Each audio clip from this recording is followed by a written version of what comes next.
Hello everyone, this is Aditya Joshi. Welcome back to our channel. NEET 2025 का paper हो गया। आप सबने देखा इस बार पेपर कितना टफ आया था। अनएक्सपेक्टेड चीज़ें पूछी गई थी। नीट का पेपर ऐसा होता है जो आपने बहुत सारे बड़े बड़े टीचर से भी सुना होगा, मैंने भी आपको बहुत बार बोला, बहुत सारे एजुकेटर्स भी ये चीज़ बोलते हैं कि नीट का पेपर ऐसा होता है, अगर आप उसके PYQs लगाओगे, बहुत बार PYQ आते हैं और उनके PYQs का एनालिसिस करोगे तो आपको समझ आता है पेपर पैटर्न कैसा होता है। इस बार का जो पेपर आया था वो कोई प्रिडिक्ट ही नहीं कर सकता था। इस बार का जो पेपर आया था वो बहुत अनएक्सपेक्टेड था। नीट का जो लेवल होता है उससे बहुत हाई लेवल पूछे गए थे क्वेश्चंस। 2019 का क्वेश्चन एज इट इज़ पूछा गया था। तो इन सब चीज़ों को दिमाग में रखते हुए कुछ सवाल बच्चों के मन में उठते हैं जो मैं अभी आपके साथ एड्रेस करता हूँ। पहला सवाल यही है कि भैया मुझे ड्रॉप लेना चाहिए कि नहीं, क्योंकि अगर मैं ड्रॉप ले भी लूँगा और अगले साल यही चीज़ हो गई, क्योंकि अब तो पेपर ऐसा आ रहा है जहाँ पे कुछ भी सवाल पूछे जा रहे हैं, तो भाई क्या मैं जेई एडवांस के लेवल की फिजिक्स करूँ और जेई एडवांस का प्रिपेयर कर ही रहे और उसके बाद कुछ और इन्होंने पूछ लिया तो कैसे होगा। सेकेंड चीज़, अब क्या गारंटी है कि एनसीईआरटी के बाहर से कोई सवाल नहीं पूछेंगे।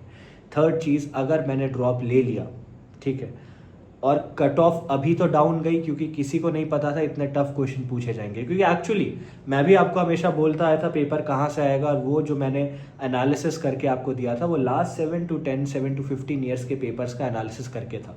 अगर मेरे या किसी भी एजुकेटर के एनालिसिस को आप अभी तक नीट में जो सवाल पूछे गए थे उनसे कंपेयर करते तो आप देखते 2024, 23, 22, 20, 21 सारे क्वेश्चंस, सारे पेपर्स उन्हीं एरिया से आए थे। तो अगर उसी पैटर्न को एनटीए एनएमसी इस साल फॉलो करता तो पेपर ऐसे ही पैटर्न और ऐसे ही तरीके से आना था, राइट। लेकिन इस बार इन्होंने क्वेश्चंस ऐसी जगहों से पूछे जो कोई पकड़ ही नहीं सकता था, ऐसी जगहों से पूछे जहां से क्वेश्चन पूछे ही नहीं जाने चाहिए थे। सिंपल बात यह है कि इन्होंने जहां से क्वेश्चन उठाए वहां से क्वेश्चन नहीं आने चाहिए थे। तो भाई अगर तुम ड्रॉप लेते हो तो फर्स्ट ऑफ ऑल, अब मैं पहले तुम्हें डिस्क्लेमर दे रहा हूं, मैं तुम्हें डरा नहीं रहा हूं, लेकिन अगर तुम मुझसे सवाल पूछते भैया क्या गारंटी है कि अगले साल ये चीज़ नहीं होगी, तो भाई इसमें कोई गारंटी नहीं है। अगले साल ये चीज़ हो सकती है, बिल्कुल हो सकती है, क्योंकि एनटीए के पास ना लूप होल है। अब वो बोलेंगे भाई ये चीज़ एनसीईआरटी में मेंशन तो कर रखी है हमने, अब एनसीईआरटी में मेंशनड है, ठीक है, वहाँ से क्वेश्चन उन्होंने बना दिए, लेकिन इस लेवल का क्वेश्चन, इस टफनेस का क्वेश्चन, जेई एडवांस के लेवल के तुमने क्वेश्चंस बना रखे जो बड़े बड़े टीचर इतना टाइम लेके सॉल्व कर रहे हैं, बच्चा उस फिजिक्स को 1 घंटे के अंदर कैसे सॉल्व करेगा, है ना। और बहुत सारे, मैंने अभी 2 दिन पहले वीडियो बनाई थी क्योंकि बहुत सारे बच्चों से मैंने बात की जहाँ बच्चों ने मुझे बोला कि भैया मेरे सेंटर में पेपर हमें लेट मिला था, सेंटर में लाइटें नहीं थी, इन्विजिलेटर इतनी बार सीट पे आ रहे थे, शीट हमें खोलने नहीं दी थी, कुछ सेंटर्स में शीट जल्दी ले ली थी। तो keeping all these things in mind 1 घंटा भी नहीं मिला था बच्चों को फिजिक्स सॉल्व करने में। तो अगले साल हाँ ऐसी चीज़ हो सकती है। अब देखो यार, बात यह है कि अगर तुमने अभी तक कोई भी ड्रॉप नहीं लिया और तुम्हारा फर्स्ट अटेम्प्ट था and you actually want to give yourself another chance, कैसे प्रिपेयर करना है, क्या प्रिपेयर करना है, that is secondary, right. But if you want to give yourself another chance you can go for a drop, you can. लेकिन drop बहुत tough होगा, ये चीज़ याद रखना। और ड्रॉप लेने के बाद अगले साल अगर वो लेवल क्वेश्चन का कम नहीं करते हैं, इसी टाइप के क्वेश्चंस डालते हैं, तो उसकी भी कोई प्रिडिक्टेबिलिटी या गारंटी नहीं है। वो इस लेवल के क्वेश्चन ज़रूर डाल सकते हैं क्योंकि एनसीईआरटी में बोल देंगे मेंशन था, हालांकि बहुत चीज़ें एनसीईआरटी में भी मेंशन नहीं थी जो यहाँ पूछी गई थी। दूसरी चीज़, भैया कट ऑफ का क्या होगा, तो इस साल तो तुमने देखा है कट ऑफ काफ़ी ड्रॉप कर जाएगी। 530 टू 570 के बीच में जनरल कैटेगरी का ऑल इंडिया कट ऑफ होगा। अगले साल की अगर मैं बात करूं तो यहाँ पे 2 चीज़ें आ जाती हैं। पहली चीज़ ये है कि जो बच्चे नीट देंगे ड्रॉप लेके, वो अब अपने आप को इस तरीके से प्रिपेयर करेंगे कि भाई इतने हाई लेवल के क्वेश्चन आ सकते हैं, तो इतनी लो कट ऑफ तो नहीं जाएगी, भले ही सेम लेवल का पेपर आए, ठीक है। सेकेंड चीज़ ये है कि भाई नीट का पेपर टफ बनाने के तरीके होते हैं। पहला तरीका इन्होंने ये जो इस बार आजमाया कि भाई पेपर में क्वेश्चंस इन्होंने जेई एडवांस के लेवल के डाल दिए, इतने टफ डाल दिए जो पेपर में कभी आने नहीं चाहिए थे। दूसरा तरीका ये होता है कि पेपर को बहुत लेंदी बना दो, 2020-21 के आसपास के पेपर्स काफ़ी लेंदी थे। तीसरा तरीका ये होता है आउट ऑफ एनसीईआरटी क्वेश्चंस डाल दिए, 2016-17 के पेपर्स ऐसे बनाए जाते थे, बहुत आउट ऑफ एनसीईआरटी चीज़ें डाली गई थी। लेकिन 2022, 23, 24 और री नीट का जो पेपर था वो स्ट्रिक्टली एनसीईआरटी बेस्ड था, बहुत सारे क्वेश्चन टू द पॉइंट पूछे गए थे, डायरेक्ट फार्मूला बेस्ड पूछे गए थे। तो ऐसा ज़रूर हो सकता है कि 2025 के पेपर में इतने direct to the point formula based questions ना आए, पेपर लेंदी आए, और हो सकता है लेवल भी क्वेश्चंस का हायर है, क्योंकि अब अगर एक बार एनटीए कर चुका है तो बार बार कर सकता है। तो बॉटम लाइन ये कि अगर तुम ड्रॉप लेने का सोच रहे हो तो अपने आप को इस तरीके से हमें प्रिपेयर करना ही पड़ेगा। अब ये मत सोचना भैया ड्रॉप लेने के लिए कह रहे तो ओ माय गॉड भैया पैसा कमाना चाह रहे, इसमें मेरे पैसे कमाने की कोई बात ही नहीं है। तुमने मुझसे पूछा भैया मुझे लेना चाहिए कि नहीं लेना चाहिए, तो मैं तुम्हें बता रहा हूँ। सेकेंड चीज़, मैंने तुम्हें ये भी बोला था कि यार जिनके 2-3 से ज़्यादा ड्रॉप हो गए हैं या 2-3 से ज़्यादा बार नीट अटेम्प्ट कर लिया है और आपको एज का थोड़ा रिस्ट्रिक्शन है, आपको लग रहा है मेरी एज ज़्यादा हो गई और फिर भी आपको नीट के लिए प्रिपेयर करना है, तब आप ड्रॉप की जगह पार्शियल ड्रॉप ले सकते हो, क्योंकि वहाँ आपको एक बैकअप मिल जाता है। ये दोनों पॉइंटर्स के ऊपर मैंने एक डिटेल वीडियो ऑलरेडी बना रखी है, ड्रॉप वर्सेस पार्शियल ड्रॉप, जो आप जाके देख सकते हो। तीसरा सवाल जो बहुत सारे बच्चे पूछ रहे थे वो था MBBS अब्रॉड का। MBBS अब्रॉड के लिए हमेशा मैंने बोला है कि MBBS अब्रॉड आपका लास्ट ऑप्शन ही होना चाहिए। इंडिया का कोई भी मेडिकल कॉलेज MBBS अब्रॉड के कॉलेजेस से बेटर होता है। MBBS अब्रॉड लास्ट ऑप्शन ही होना चाहिए आपका। और अगर MBBS अब्रॉड के लिए आप एम भी कर रहे हो तो मैं चाहूँगा कि अभी से कुछ भी रैश डिसीजन लेने के बजाय अपने रिजल्ट का वेट करो। ड्रॉप ले सकते हो तो ड्रॉप का वेट करो, ठीक है, डू दैट। MBBS अब्रॉड पे मैं और वीडियोस बनाऊंगा ताकि आपको इन्फॉर्मेशन बता सकूं, आपको अवेयर किया जा सके इस सब के लिए कि कैसे करना, क्या करना है। अब वो बच्चे जो मेंटरशिप की बातें कर रहे थे, तो देखो अभी राइट नाउ मेंटरशिप लॉन्च करने का हमारा कोई एज सच प्लान नहीं है इमीडिएटली, क्योंकि अभी क्या है, अभी बहुत सारे बच्चों की कट ऑफ डाउन गई है, राइट। कम स्कोर्स में कॉलेज मिलने की पॉसिबिलिटी है। ऐसा क्यों है? क्योंकि देखो हमें रैंक से मतलब होता है, हमें नंबरों से मतलब नहीं होता है। तो एक बार रिजल्ट हो जान दो, उसके बाद विल सी, जिसको ड्रॉप लेना है, जिसको प्रिपेयर करना है, फिर will see what we have to do, how we have to do. बाकी तुम लोगों को मैंने प्रॉमिस किया था कि हमारे टीम में जितने भी एम्स, AFMC बड़े बड़े मेडिकल कॉलेजेस के स्टूडेंट्स हैं, उनके साथ आपकी मीटिंग्स हम लोग कराते रहेंगे। तो वो मीटिंग्स हमारी चल ही रही है। वहाँ पे आजकल ये डिस्कशंस हो रहे हैं कि ड्रॉप लेना है तो कैसे लेना होता है, पार्शियल ड्रॉप लेना है, नीट 2026 का पेपर पैटर्न कैसा रह सकता है, इस साल जितनी टफनेस आई क्या ये टफनेस हो सकती है, इसका इम्पैक्ट क्या रहेगा, हर चीज़ वहाँ पे डिस्कस हो रही है नीट के टॉपर्स के थ्रू। ऐसे टॉपर्स जो top most medical colleges, AIIMS Delhi, AIIMS Bhubaneswar, AIIMS Bhopal के टॉपर्स हैं। तो जब आप उनसे बात करते हो थोड़ा थोड़ा आपको भी समझ आता है उनका माइंडसेट कैसा रहा होगा। तो ये सब चीज़ें हैं, मैं बस आपको ये बताना चाह रहा था कि अभी कोई भी डिसीजन रैशली नहीं लेना है, ठीक है। अभी इमोशनल डिसीजन लेने के बजाय give your self time, think it through कि मुझे क्या करना चाहिए, क्या नहीं करना चाहिए। हर चीज़ के प्रोज एंड कॉन्स हमेशा रहते हैं, ठीक है। And at the end of the day blame game खेलना बहुत ईजी रहेगा, but it is about your future, और तुम्हें देखना है कि तुम्हें क्या करना चाहिए और क्या नहीं करना चाहिए, ठीक है। अगर तुम ड्रॉप लेते हो उसमें तुम्हें 100 परेशानियाँ होंगी, ज़रूर होंगी, लेकिन अगर तुम्हें एक और चांस देना है तो तुम सोचोगे मैं ड्रॉप लूँ। अगर तुम्हें ड्रॉप नहीं लेना है, तुम प्राइवेट जाना चाहोगे, उसमें भी बहुत परेशानी आएगी तुम्हें, ठीक है। हो सकता है तुम्हारा सपना किसी अच्छी जगह जाने का हो, but after all these things you are like ठीक है मैं यही करूँगा। प्रॉब्लम हर जगह आएगी। आई एम नॉट सेइंग क्या करना है क्या नहीं करना है, what I am saying is problem हर जगह आएगी। इट इज़ जस्ट कि तुम्हें बेनिफिट्स और नेगेटिव्स को बैलेंस करके देखना है क्या मेरे लिए बेटर रहेगा। हर बच्चा अलग होता है, ठीक है। अब बहुत सारे लोग कमेंट में ज्ञान देने लग जाते हैं कि भाई I think you should take a drop, I don't think you should take a drop. ऐसे नहीं होता, और मैं भी कौन होता हूँ तुम्हें बताने वाला तुम्हें ड्रॉप लेना है कि नहीं लेना है। तुम्हें खुद देखना है ना, तुम किस चीज़ के लिए बने हो, तुम क्या कर सकते हो क्या नहीं कर सकते हो। Are you really willing to sacrifice another year to prepare for this exam? करना चाहते हो, नहीं करना चाहते हो, कर पाओगे नहीं कर पाओगे, वो सारी चीज़ें तुम्हें देखनी है। अभी मैं यही कहूँगा, हमें शांत रहना है, सोचना है हम क्या कर सकते क्या नहीं कर सकते। और जहाँ तक जो बच्चे बोल रहे थे कि मेरी लिस्ट ऑफ टॉपिक्स का क्या हुआ, आपने जो चीज़ें बताई थी उनका क्या हुआ, तो बच्चे लिस्ट ऑफ टॉपिक से पेपर आया। इनफैक्ट मैंने क्वेश्चंस भी मार्क कर रखे हैं कौन कौन से क्वेश्चंस लिस्ट ऑफ टॉपिक से आए, ठीक है। लेकिन अभी मैं इसके बारे में बोलने लगूंगा तो बच्चों को लगेगा भैया प्रमोशन कर रहे हैं अपना। मैं कोई प्रमोशन नहीं कर रहा हूँ, मैंने तुम्हें नीट से पहले कुछ प्रोमिस किए थे ना, मैं उस प्रॉमिस पे खड़ा उतरना चाह रहा हूँ, बस बात वो है, ठीक है। मैंने जो तुम्हें बोला था लिस्ट ऑफ टॉपिक से पेपर आएगा, वहाँ से आया। इट्स जस्ट कि वो लेवल में नहीं बता पाए कितने हाई लेवल का होगा, क्योंकि कोई कैसे बताता। मतलब तुम खुद सोचो यार, जेई एडवांस के क्वेश्चन पूछ रखे हैं, कोई भी पर्सन क्यों सोचेगा। तुम अगर किसी और को बता रहे हो मैं नीट के लिए प्रिपेयर कर रहा हूँ, तो वो बोलेगा क्या कि भाई तुम जेई एडवांस के क्वेश्चन लगाओ? कोई सेंस ही नहीं बनता ना यार। एक डॉक्टर, एक फ्यूचर डॉक्टर को इतनी एडवांस फिजिक्स का क्या यूज़ है? कुछ नहीं है। तो क्या सेंस बनता है? बस पेपर टफ करने के लिए तुम कहीं से भी क्वेश्चन उठा के डाल दोगे, तो ये तो गलत ही है ना। तो मेरी लिस्ट ऑफ टॉपिक से सूर्य प्लस से इतना टफ पेपर आया था, तुम खुद सोचो, इतना टफ पेपर आया था, क्वेश्चन कहीं से भी उठा रखे थे, फिर भी सूर्य प्लस से कुछ क्वेश्चंस एज इट इज़ यहाँ पे देखने को मिले, सेम सिमिलर क्वेश्चंस आए। हाँ मैंने तुम्हें बोला था 700 प्लस का पेपर लाने का हम ट्राई करेंगे, अगर वैसा ही पैटर्न चलता तो आ भी जाते, बट 700 प्लस का नहीं आएगा, कोई बात नहीं। जो टॉप रैंकिंग जितना भी हमारा होगा ना ऑल इंडिया कोटा के ऊपर, जो भी हमारा एम्स की रैंक का स्कोर होगा, उतना सूर्य प्लस से डेफिनेटली आ रहा है, ठीक है। I am not trying to self glaze या अपने आप को बताने की कोशिश कर रहा हूँ भैया ने ये कर दिया, भैया ने वो कर दिया, नहीं। बस तुम्हें ये बताना चाह रहा हूँ, मैंने तुम्हें जो प्रॉमिस किए थे NTA की इस हरकत के बाद भी I did my best to stand up to them, ठीक है। ये जो पेपर आया ये गलत था, तुम एक चीज़ दिमाग में डाल दो और अपने पेरेंट्स को ये चीज़ समझाओ, ये जो हुआ ये गलत था, ये नहीं होना चाहिए था।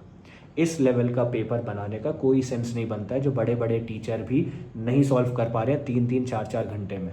जब बड़े बड़े टीचर नहीं कर पा रहे तो एक बच्चा 50 मिनट में कैसे करेगा पूरी फिजिक्स सॉल्व।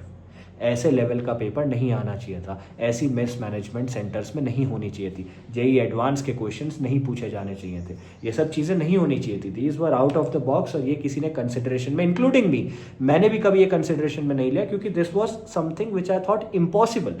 ये क्यों होगा? जेई मेन्स का क्वेश्चन कोई क्यों पूछेगा? जेई एडवांस का क्वेश्चन कोई क्यों पूछेगा? राइट? फिर भी हुआ। तो this was something very bad. इसमें आपकी गलती नहीं है, हम सब ने बहुत मेहनत करी थी, आपने बहुत मेहनत करी थी, ठीक है।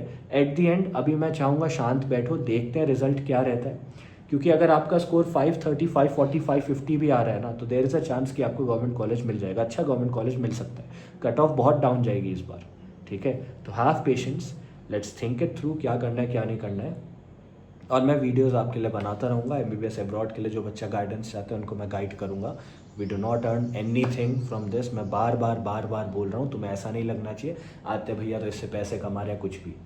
मैं हमेशा मुंह पे बोलता हूँ MBBS अब्रॉड मत जाओ भाई, लास्ट ऑप्शन होना चाहिए तुम्हारा, ठीक है।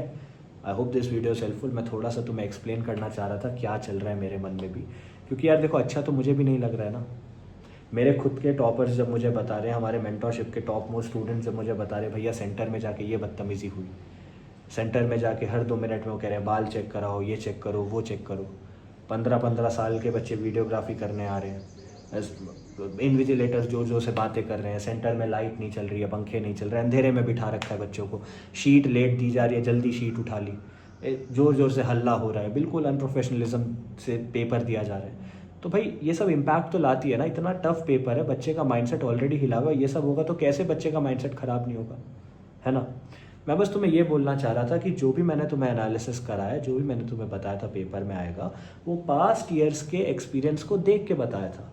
इस साल का जो पेपर आया, NTA ने ऐसी चीज़ करी जो नहीं होनी चाहिए थी, जो गलत थी, ठीक है, इसलिए पेपर का लेवल हाई चला गया। मेरी लिस्ट ऑफ टॉपिक से क्वेश्चंस आए, इस जस्ट उनका लेवल बहुत हाई था। और मैं ये नहीं कह रहा हूँ कि यार मेरा काम हो गया, मैंने बोला था पेपर आएगा, आ गया, तुम भाड़ में जाओ, मैं ये नहीं कह रहा हूँ। I know it is a very emotional time और तुम्हें लग रहा होगा भैया आपने जो बोला वो नहीं हुआ। I am really sorry if you feel that भाई, लेकिन तुम खुद सोचो, तुम अगर मेरी जगह होते, तुम आदित्य भैया होते और तुम बच्चों को गाइड कर रहे होते, क्या तुम कभी किसी नीट वाले बच्चे को बोलते कि तुम जेई एडवांस के क्वेश्चंस लगाओ? कभी कोई भी बोलता?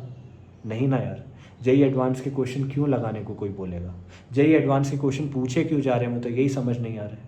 MBBS में कहीं इतनी फिजिक्स की नीड नहीं होती है। तुम डॉक्टर बना रहे हो कि तुम IITians बना रहे हो, मुझे समझ नहीं आ रहा है। मतलब वो पेपर जो IITian बनने के लिए लोग देते हैं, IIT जाने के लिए लोग देते हैं, नीट का बच्चा देने का ट्राई कर रहे हैं, तो बात तो सही नहीं। और IIT में क्या इतना स्पीड बेस्ड टेस्ट तो नहीं होता है, जेई एडवांस स्पीड बेस्ड तो नहीं होता है जितना नीट होता है। 180 मिनट्स, 180 क्वेश्चंस। अब यहाँ पे तुम ऐसे क्वेश्चंस डालोगे तो कैसे चलेगा, ठीक है। तो जो बच्चे स्टिल चाहते हैं कि भैया प्लीज़ हमें फिर भी दिखाओ कि आपके लिस्ट ऑफ टॉपिक से कितने क्वेश्चंस आए, आपके सूर्य प्लस टेस्ट सीरीज से कितने आए, I will make a video on it. मैं प्रूफ वीडियो तुम्हें दिखा दूंगा ताकि एक ट्रांसपेरेंसी बनी रहे, जो मैंने तुम्हें प्रॉमिस किया था वो हुआ कि नहीं। इसका मतलब ये बिल्कुल नहीं है कि भैया अपनी पढ़ाई करना चाह रहे हैं या भैया अपना कोर्स बेचना चाह रहे हैं। मैंने तुम्हें पहले ही बताया, मेरे भी अभी एग्ज़ाम्स आ रहे हैं, कट ऑफ काफ़ी फ्लक्चुएट हुई है, अभी हम कुछ भी लॉन्च नहीं कर रहे हैं। तो it is not that I am earning anything from this, लेकिन अगर तुम किसी को प्रॉमिस करते हो तो प्रॉमिस निभाना होता है ना, वो वाली चीज़ है। आई नो कमेंट में बहुत लोग उल्टा सीधा बोलते हैं बहुत, कि भैया आपकी वजह से ये हो गया, वो हो गया, आ गया लिस्ट ऑफ टॉपिक से, हो गया, आ गया मज़ा, ये वो स्कैम। मतलब समझ नहीं आ रहा स्कैम क्या था। इतने सारे बच्चे बोलते हैं कि ये पैसे कमाने के लिए उल्टी सीधी चीज़ें कर रहे हैं। कौन से पैसे भाई, क्या पैसे? तुम्हारे लिए शिव बैच पूरे साल फ्री ऑफ कॉस्ट निकाला था, जहाँ नीट के टॉपर से पूरा सिलेबस कंप्लीट कराया। तुम्हारे लिए लिस्ट ऑफ टॉपिक्स फ्री में तुम्हें दी, एनालिसिस करके खुद बैठ के इतने सालों का एनालिसिस किया कि भाई ये कर लो। यार पेपर आया लिस्ट ऑफ टॉपिक से, लेकिन लेवल इतना हाई था, ये कैसे बताता कोई भाई। जेई एडवांस करने के लिए क्यों मैं बोलता तुम्हें, ठीक है। क्या क्या नहीं कराया, फ्री में तुम्हें रोड टू एम्स में लेक्चर्स करवाए थे, शिव बैच के लेक्चर्स करवाए थे, हैंडमेड नोट्स दे रखे थे, फ्री डीपीपी दे रखे थे, NCERT line by line physics chemistry दोनों की दे रखी थी। वही बुक्स जो बड़े बड़े यूट्यूबर सब कहना हमारी बुक से ये क्वेश्चन उठ के आए, वो क्वेश्चन उठ के आए, भाई एक एक लाइन ऑफ एनसीईआरटी से एक एक चैप्टर के हजार हजार क्वेश्चन बना के, खुद से बना के तुम्हें फ्री में दे रखे थे। एम्स के स्टूडेंट्स के साथ तुम्हारे लाइव सेशंस कराए जा रहे थे, क्योंकि बच्चे बोल रहे थे भैया मेंटरशिप के बच्चों के साथ तो बहुत मीटिंग हो रही है, हम लेफ्ट आउट फील कर रहे हैं, तो एम्स के स्टूडेंट्स के साथ आपकी मीटिंग कराई, साल भर सब कुछ आपके लिए फ्री में कराया। हाँ मेंटरशिप पेड थी, क्यों थी, क्योंकि हमें ऐप बनाना था, ऐप के अंदर वेबसाइट बनानी थी, सारे रिसोर्सेज प्रोवाइड करने थे, NCERT line by line, mock test, handmade notes, premium lectures, सारे डीपीपीज देने थे, सब कुछ देना था। फिर तुम्हारे एम्स दिल्ली, एम्स भुवनेश्वर, एम्स भोपाल, एएफएमसी, इनके मेंटर्स को हायर करके तुम्हें 1-to-1 मेंटरशिप प्रोवाइड करनी थी। जो पैसा आ रहा था सारे मेंटर्स के पास चला जा रहा था। We wanted to create a community. तो इसमें हमारी अर्निंग कहाँ हुई मुझे नहीं समझ आ रहा यार। तुम जो बार बार बोल रहे हो कि भैया पैसा कमाना चाहते थे, पैसा ये पैसा वो, तो फिर कहाँ है वो पैसा। क्योंकि अगर मैं पैसा कमाना चाहता तो मैं फ्री में ये सब करता ही नहीं, क्यों निकालता मैं चैलेंजेस, क्यों करता है सब व्यूज़ के लिए। तुम्हें पता है हेल वीक चैलेंज जब चल रहा था, बच्चों का स्कोर इंप्रूव हो रहा था, लेकिन उसमें पॉजिटिव से ज़्यादा हम नेगेटिव फेस करते थे। हर दिन हमें वहाँ चीज़ें मिलती थी कि भाई ये क्या हो रहा है, वो क्या हो रहा है। फिर वही यूट्यूबर हम पे वीडियो बना देते थे, कंट्रोवर्सी करते थे, फेक स्टूडेंट बना के उल्टी सीधी। तो मैं क्यों पालू ये झंझट, मैं भी शांति से कुछ भी वीडियो बनाता यार, करो ये करो वो करो, खत्म बात। तो it's not that I didn't want to help you, I did. मैंने तुम्हें जो एनालिसिस दिया, पेपर्स वहीं से आ रहे थे, इस साल का पेपर यहीं से आना था, लेकिन एनटीए ने क्या किया, जेई एडवांस के क्वेश्चन घुसेड़ दिए। अब ये तो गलत था ना यार, है ना। दिस वॉज रॉन्ग, इसमें तुम्हारी गलती नहीं है, तुम्हें ये चीज़ समझनी पड़ेगी, ठीक है। आई नो इमोशनल हो, I know you are just taking that stress and anger out कि यार ये क्या हुआ भैया, और मैं भी उतना ही इमोशनल हूँ, मुझे भी नहीं पता है क्या हुआ है, मुझे भी पता है गलत है और ये क्यों हुआ है भाई। सिर्फ कट ऑफ डाउन करने के लिए तुम कुछ भी क्वेश्चंस डाल रहे हो, this is wrong. But what I want to tell you is I am with you, we will get through it, ठीक है। ऐसा नहीं आना चाहिए था पेपर, बट ऐसा पेपर बनाया एनटीए ने। I hope this video is helpful. अभी कुछ भी रैश डिसीजन नहीं लेना है, let's sit down, will think हमें क्या करना है, उसके बाद नेक्स्ट स्टेप चूज़ करना है, ठीक है। इसके बाद भी वीडियो में ज़रूर कुछ नेगेटिव कमेंट्स आएंगे, I can't reply to all of them, I will choose to ignore them, but what I wanted to tell you was I promised you something and I did stand up to it, ठीक है। बड़े बड़े coaching वाले predict नहीं कर पाए थे, बड़े बड़े कोचिंग वाले कुछ नहीं कर पाए थे, फिजिक्स वाला, अनअकैडमी, बायजूस, जो भी है, still I was able to do something ना यार। I hope this video is helpful. Thank you.